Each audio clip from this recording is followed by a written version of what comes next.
है कि 80% लोग उस समय महर्षि दयानंद की विचारधारा से प्रभावित होकर के स्वतंत्रता संग्राम के सभी फील्ड्स में, चाहे धर्म दल हो, नरम दल हो, ये सब में मौजूद थे। तो हमने जो सिलेक्शन किया वो इस रूप में किया कि मुख्यतः महर्षि दयानंद की विचारधाराओं से प्रेरित होकर के जिन लोगों ने ये कदम आगे बढ़ाए। जैसे मैं एक उदाहरण दूं, आपने पूछा भाई साहब, तो एक उदाहरण से अपनी बात समझा।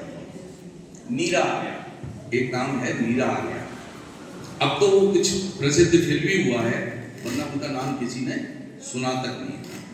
आर्य समाजी परिवार की बिटिया थी, उसका विवाह हुआ जिनसे संयोग से वो ब्रिटिश सरकार के गुप्तचर थे।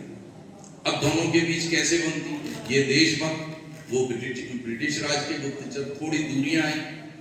ये सुभाष बाबू की रक्षा के लिए खड़ी थी, इनकी जिम्मेदारी लगी थी। इनका पति गोली मारने आया।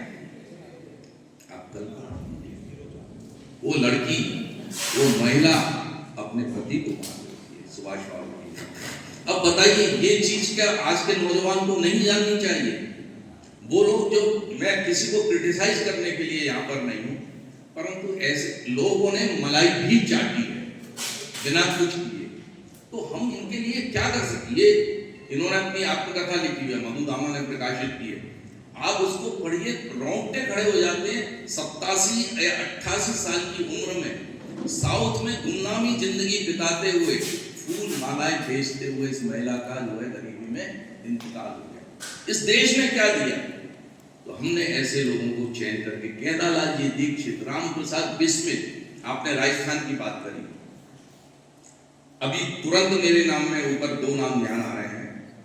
ठाकुर केसरी सिंह बारहट, आप सब जानते होंगे, उनके जो पिताजी थे वो महर्षि दयानंद के शिष्य थे, ठाकुर कृष्ण सिंह जी बारहट। और वो परिवार तो ऐसा परिवार था, एक व्यक्ति ने उस परिवार की तो 3 पीढ़ियों ने अपने आप को उत्सर्ग कर दिया। तो हमने यहाँ पे केसरी सिंह जी बारहट, और उन्होंने वो चूंटिया जो कविता लिखी थी, महाराणा फतेह सिंह जा रहे थे दिल्ली दरबार में, तो उन्होंने एक कविता लिखी थी, चेतावनी चूंटिया।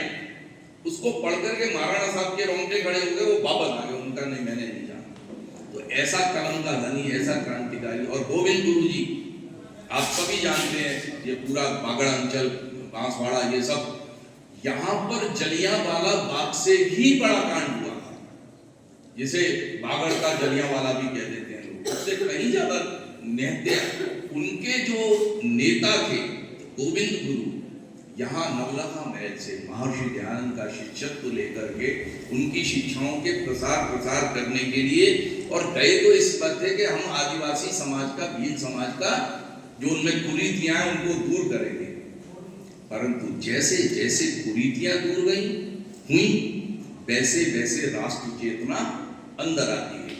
उन्होंने कर देने से मना कर दिया, और अंग्रेजों ने जब स्थिति देखी तो उनको लगा कि ये सबसे बड़ा विद्रोह का सेंटर साबित होगा। तो वो मानगढ़ कांड हुआ, उसको भी हमने याद रखा जी। इसमें प्रेस नोट में तीसरे नंबर पे